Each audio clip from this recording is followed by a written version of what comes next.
my paper, and I don't have anything to do. Chris, what's the matter? Why are you crying? Oh, God, what have you been drinking? Chris, what's wrong?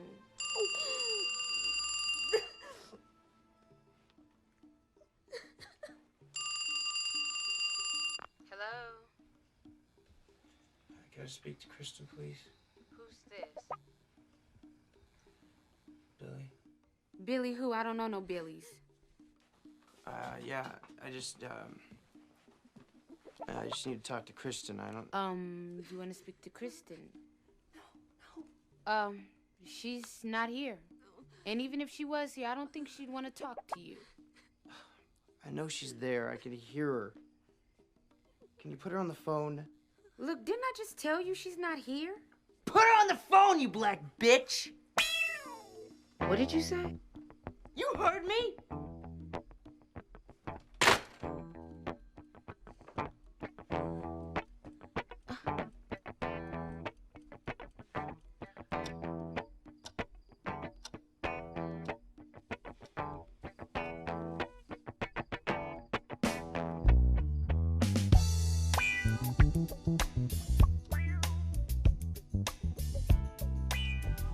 Why y'all so quiet?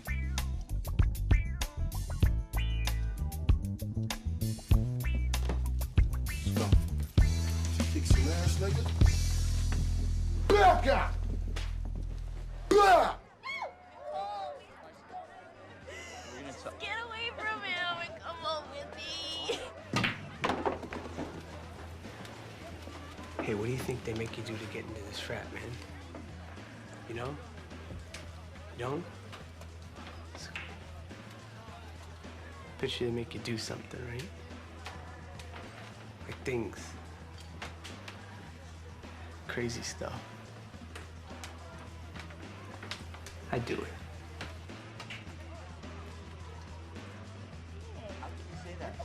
That's not true. That's not true.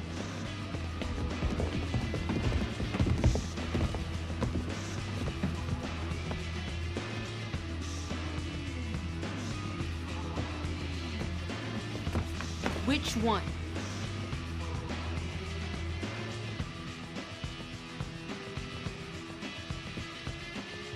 Yo! Get the fuck! No! Get his ass! Hey, what's the matter, bro? What did I do? Shut up! Stop moving!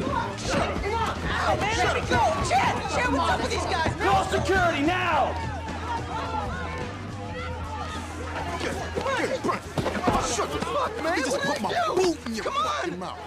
I heard you've been disrespecting black women. What? No, man, I haven't either. Yeah, you called me a black bitch and you're gonna get your ass kicked. No, come on, man. Look, listen to me. I'm sorry. I'm sorry, okay?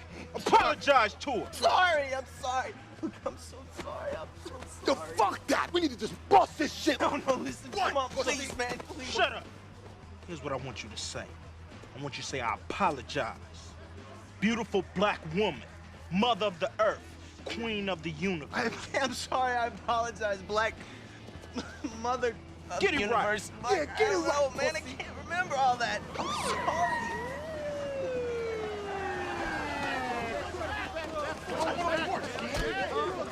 All right, what's going on? Officer, these gang members walked into our house and dragged our frat brother out for no reason. Yo, what the fuck you talking about, white boy?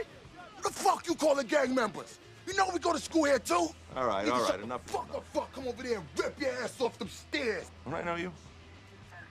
Everybody else, let's come out with the IDs. You don't need to see nobody ID. Don't show them nothing.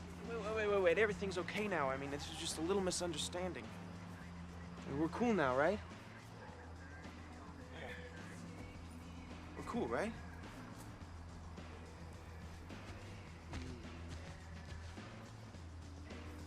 Hope you're gonna break up their party like you did ours. Yo. Welcome to the Rocket City Network. We got the panel. They're on deck. Today, we're going to be talking about Higher Learning, the classic movie that was directed by the great John Singleton. And it also starred Ice Cube, Mike Rappaport, and Omar Epps. What's going on, fellas? What's going on, Mike? What's going on, brother? Hey, Not man. much. Another day, another dollar. That's what the great Reggie Fresh says. And if you woke up broke, you had no business going to sleep. Dang, man, that's real. That's real. So Higher Learning, right? Came out in 1995. It basically was about Omar Epps' character trying to navigate through campus life as a freshman, right? Yeah. So I'm gonna start off with Jay. What did you think about the movie? Overall, it was a great movie. It was before its time, and then it gave you a different perspective of the college life. Like, yeah, it showed you the other side, the negative side, the downside. I mean, true enough, I ain't gonna say the bad side of it, but it showed you like the racist side of college, higher learning. Definitely.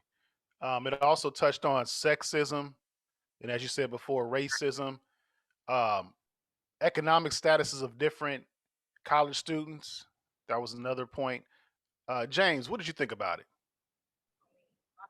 I was gonna say the same thing as Jay said and all that kind of stuff, but I'm gonna go and twist it in this one. It's kind of like even though Omar Epps have the longest eligibility as a player, character in college years, but I enjoyed it, but it was like the same thing. It was like it just had like it was too weird. It was more like a all white school and everything.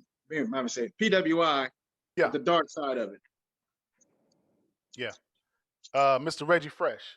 Yes, sir.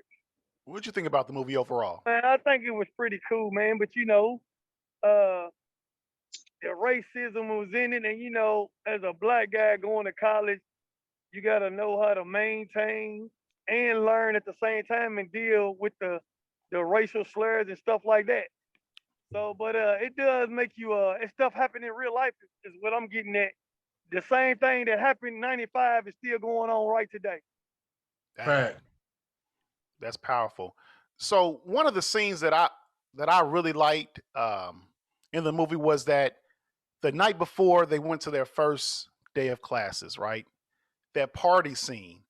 And so I rewatched it a couple of nights ago. Did y'all notice that LeVar Ball was in that movie? Nah. Yeah. Hey, so go back to the scene where Ice Cube is pretty much giving everybody game on how the world works. And you'll see a LeVar Ball. I believe that's him. I think that's him.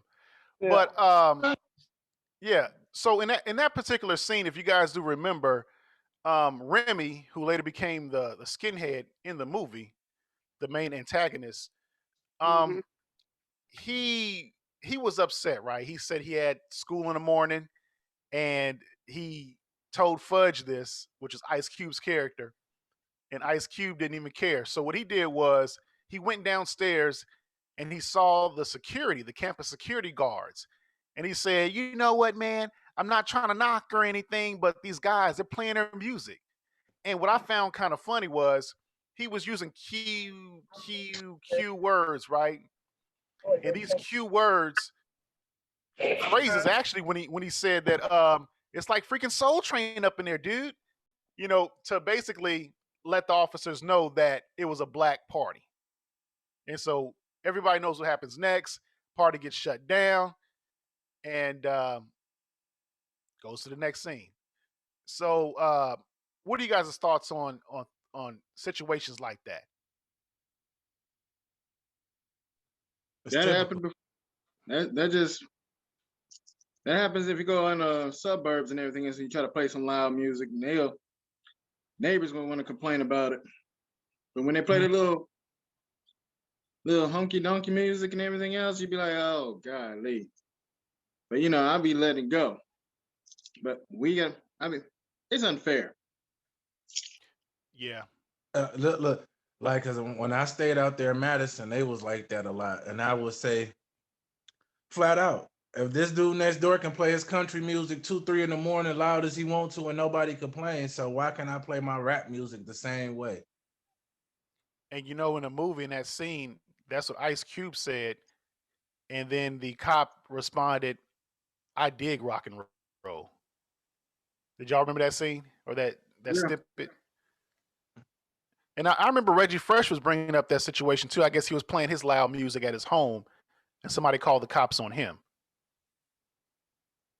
Yeah, Reggie, they called. Then I sent them on their way because I told them, you ain't going to come here with that bull when I sat there and watched some other white people play music the day before.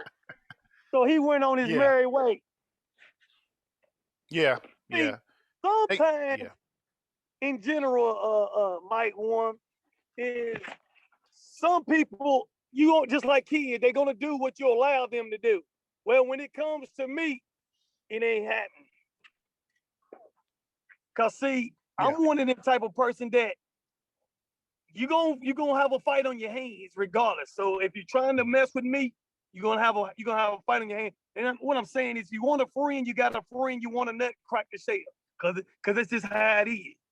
But Yeah, the way the world, that's what you know, hey, that's what you told Iron Mike too, man. I remember that. That's what you told Iron Mike. Hey, subject for another podcast. But so John Singleton, he was great, man. Every scene in that movie had a purpose. You know? Like just the mere fact that some of the black students were always being harassed by the security, basically saying, "Hey, where's your ID? Where's your campus ID?" And it was kind of like they were being asked, "Let me see your freedom papers." Did y'all get that too? Yep. Correct. Man, I'm trying to think of any other scenes that kind of stuck out. Oh yeah. One of the first scenes. Remember the elevator scene, Jay? That's the one that stuck out more. Explain, James. Well, as soon as I go, white little freshman white girl and everything else, probably never saw a black guy in her life. But I don't think, my opinion, she only saw those stereotypes she saw on TV and everything. Like we go out and steal the purse and everything else, and all that kind of stuff. So when she saw Omar Epps sitting in the elevator and she saw him, when she saw him, she went and tucked the purse. Omar Epps looked at her and shook her head like, "You can't be serious, but you can't be serious." Yeah.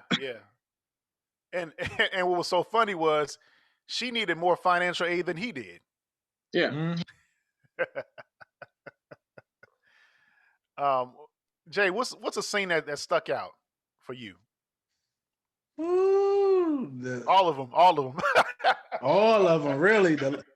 I would say that the last scene, like the shooting scene, like it was one of those things where both sides realized that it went too far. Even the KKK Confederate members, they realized the dude did too much. They was like, "Whoa, okay, whoa, let's step back for a minute." And then the black people like, "Man, this is enough. This is enough." Yeah. Man, it's of course it was terrible, man, because it happened at a peace rally. They saw the students they saw all the tension that was happening on the campus because even before that scene, Remy pulled a gun out on Omar Epps' character and the Jewish guy, and at that point, I think he had hit the tipping scale because he was actually reading Mein Kampf, which was Adolf Hitler's book, and I think in translation it means "My Struggle." So that piece of literature is like considered the Bible when you talk to a lot of the neo-Nazis, even the other white supremacist organizations too. They love that book. It's like our book. It's like Souls of Black Folks or Chancellor Williams, The Destruction of a Black Civilization. That's how Mein Kampf is viewed by them. But Remy's character, man, it was a powerful character because he actually just wanted to fit in. Yeah. If you remember some of the scenes, there was a group of kids. They were going to a party. Said, "Hey, man, let me hang out with you guys." Even Omar Epps' character, they were playing a video game, and Omar Epps beat him. It's just that he was just looking for somebody to hang out with, and unfortunately, he got attracted to the wrong group of people, which happens across this nation every day. I'm trying to think of some of the other characters that were powerful that weren't as known, or their stature wasn't. They weren't the main characters. Even the Tyra Banks character was pretty powerful. You know, Yeah. she explained to Omar Epps' character, like, hey, you know, when something comes up missing, who do you think they look at? And she was basically referring to herself as being the only black woman in that that campus suite, the dormitory suite. Life of a PWI. Yeah. And, Even my ahead. baby and my my wife, Regina? she don't know. Yeah, I'm about to say my wife. Hey, She don't Regina know her Hall. yet. No, Regina Yeah. King. Regina King. My bad. Regina King. Yeah, Regina King. She played a good role in the movie too. Oh yeah, I still She was remember that that scene. bridge. You know, when the white girl got raped, you know, she was there. She actually called the this is Reggie again. But she called her and no, she didn't call her. She just went to her and the girl was like, "What's wrong?" She didn't really tell her what happened, but I think Regina King's character knew what happened. And of course, the scene where Regina King calls the guy and he says, "Put her on the phone, you black whatever." And then that's how she got in touch with Busta Rhymes and Fudge, and they went over there and they dragged him out. And he And played a again, good role. when they got there, Busta Rhymes' character, yeah. Again, when they got there, let me see some ID. Let me see some ID. Show me your freedom papers. Show me your freedom papers. Yeah. I Crazy. also like Lauren. Oh, go ahead. I said that's what I'm saying. Freedom. The word freedom don't make sense. That we got to go through all these changes in America. Yeah. Another character I liked was the professor, Lawrence Fishburne's character. Yeah. Oh You know, yeah. He you know, he pretty much, I wouldn't say rode Omar Epps, but he understood how life was going to be for him at that college campus, being one of the only minority students. So he tried to prepare him the best he could. And it took You did Omar it Epps to a Ice while Cube. to figure it out. Huh? He did it to Ice Cube character. He said Ice Cube when they were sitting out in the parking lot. I mean, out in the campus picnic and everything else. Him and Omar, he said, "Yeah, that was one of my favorite professors in here." Yeah, I had him probably once, maybe twice. Yeah. But hey, but you know what, man? My thing about Ice Cube's character, right? You know, why did he go to like a HBCU, man? He was very like, you know, like why would a person as, I guess you can say, woke as he was, why did he go to a college named after Columbus? That is always kind of. But you know what? I think he did. I'm gonna tell you what I feel. What he did. He went because he want to learn white technician and then bring it back to his people. Just like, you know, nowadays, Yeah, what that's a people good are one. doing now, what people are doing now is they'll start a job and they'll go work somewhere just to get the training, then they quit on them. And once I got that information and training, I can do what the hell I want to do. That's what I think he did. I actually agree with Reggie. Yeah. Yeah, I agree with him on that one. I don't have no arguments with that one. Yeah, yeah. That's what the same thing the Chinese people are doing.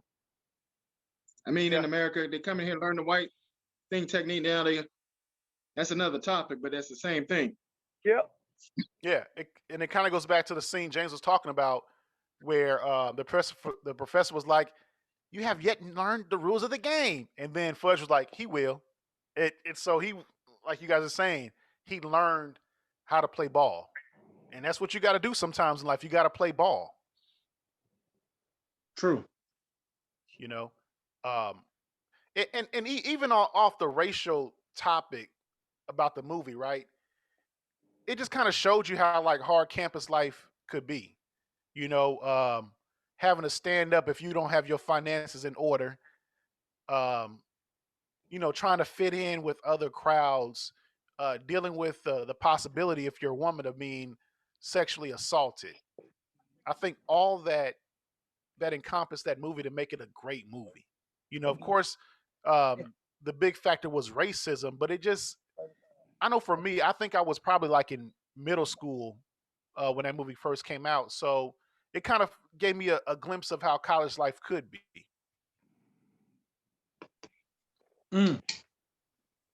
this one right here, my shine. This is how I put it. It gave you a white version of a different world. Yeah, yeah. I agree because watching a different world kind of opened up my eyes to, oh wow, there's historically black colleges out there.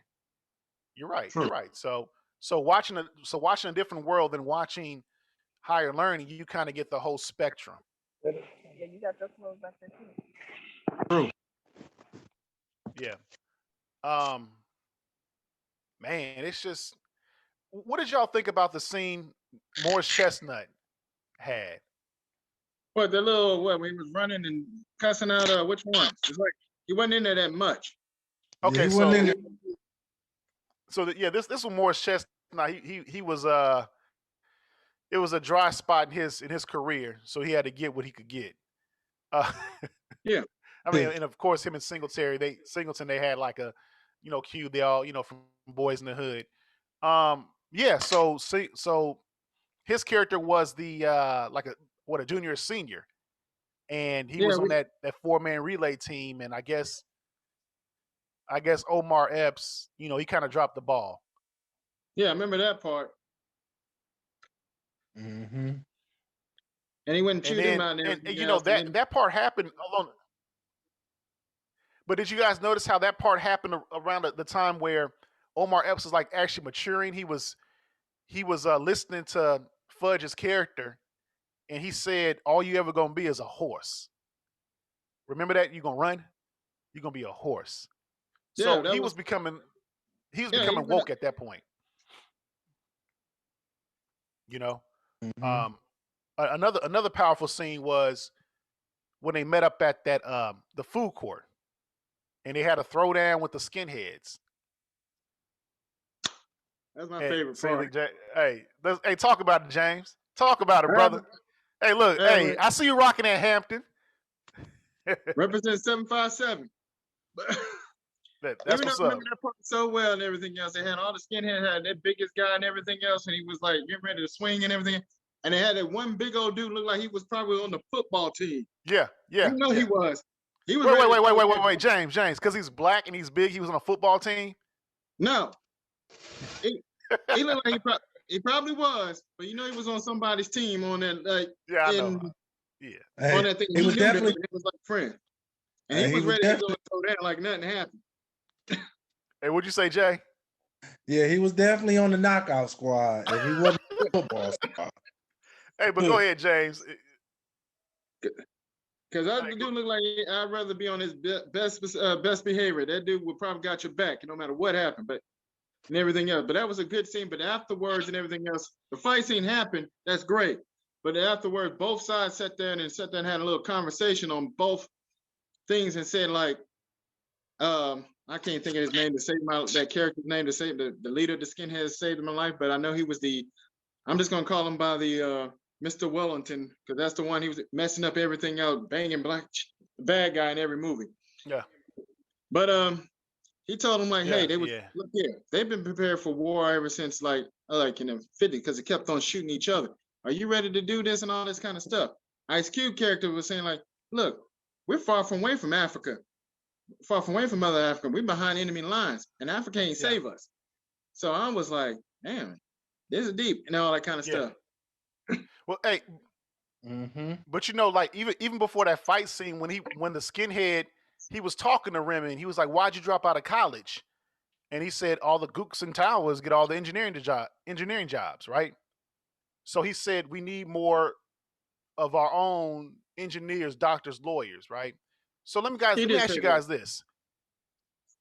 Him saying that to Remy, how different is that for black people saying the same thing? We should say that more. So was he racist for saying that? Was he racist for giving that kind of advice? No, he was telling the truth. Like, hey, we need more engineers. We need more doctors to go in there and to come back and help our people and everything else. Oh, you saying the white guy said that, right? Yeah. Yep.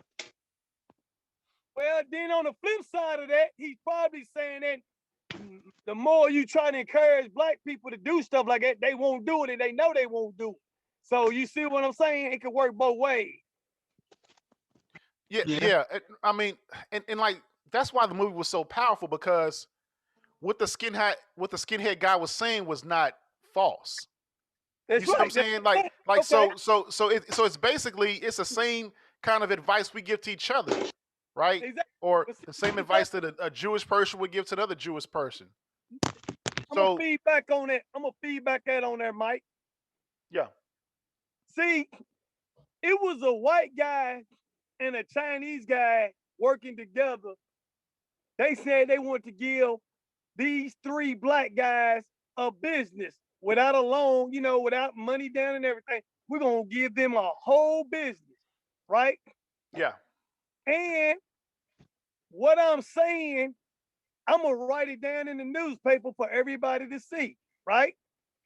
So what happened was the white guy was like, nah, we ain't giving them Negroes nothing like that. Why would we give him a free business? I mean, give him business without no money and all that kind of stuff. Are you crazy? So the Jew was like, look, here's what's gonna happen.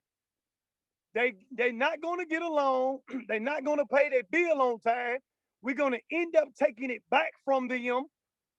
And guess what? What I just said, we wrote it down in black and white, but we don't even care about that because they don't even read. Yeah.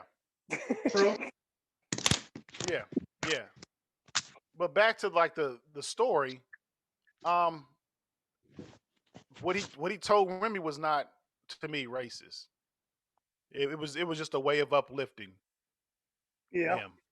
True. And then of course the fight scene happens, and like James said, I think Fudge went on to say that one beatdown could never compare to 339 years of captivity, because everybody was like so happy that they had won that fight, and even Busta Rhymes, he was happy, and Tyra Banks showed up, and she was like, "You out here fighting like you some thug," and I thought that was very telling too, because here you are trying to get a better education, trying to progress in life, but you out here, getting into fights, which I'm not trying to say was a bad cause or he wasn't trying to defend himself, but she's right.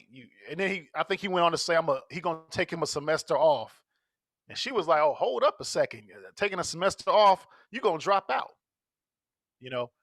So Tyra Banks was definitely a good influence on that character. Good influence. So Mike Sean, can you agree with me on this? Have you noticed, like, between the 90 movies and the 2000 type of movies, like back then they appraised the black woman as a, as a whole, the black woman as a whole, far as protecting them, being a king to a queen. But nowadays, these 2010 and up movies, you don't really see that like that anymore. They trying to do it again, but now it ain't like how it used to be. Yeah. You start seeing it a lot. I know a lot of people blamed Tyler Perry for that, but he's had strong male characters, black male characters in some of his works. But yeah, you're right, man. I think that was just the movies of that time dealt with the issues of that time. Now you see a lot of beta males. So the literature that you read, the movies that you see are going to be dealing with beta males on that aspect or that level. So final thoughts on the movie Higher Learning. Reggie, what are your final thoughts? Is it a classic movie? Yeah, it's a classic movie, man. It was pretty cool. I liked it. I give it a 9. Okay. James. Yeah. Great movie. Final thoughts. Great movie. I enjoyed it. Had 2 of my future wives on there. Which ones? Tyra Banks and Regina King. Okay. Miss 227. I love Regina King all the way from 227. That's how back I go back. Okay. Okay. Man, it's a great Mr. movie. J. Yeah, it's a great movie. It was a great movie, definitely before its time. Classic. 10 out of 10 to me. Yeah, for me, it was one of the movies I loved watching when I was younger. I don't know if I should have been watching it, but heck, I watched it when I was under, 13 years old, 13, That's okay. 14. It's Yeah, okay yeah, on that one. I can yeah, let that slide. That's more with 13, 14, I was like want to get into college life and everything else. So I yeah, let it yeah, slide. yeah. Um, the for me, and I was glad that Jay brought up this topic to talk on higher learning, is that probably the most telling scene was after Tyra Banks was shot and Omar Epps was going to look for Remy, and how the cops just let Remy go. But when they saw Omar Epps in the hallway, hey, let me see some ID. They roughed him up, beat him down, and you had the The assailant white just flee, right? And then and that the white last part where he pointed the guns at the cops. They were about to shoot, but the captain was like, no, no, no, no, don't shoot, right? And then he kills himself. And you see the cops look down. But of course, Omar Epps' character doesn't look down. Now, if the roles were reversed, I do not think that Omar Epps would have been given that kind of quarter. I just don't see no, that. You fast forward to 2021. Do you guys think anything has changed? nope, nope. Nope. Reggie? I Nope. know Reggie's gonna say no. Man, great movie, great movie. So there you have it, folks. The Rocket City Network. Like, share, and subscribe to the channel. We out. Yep.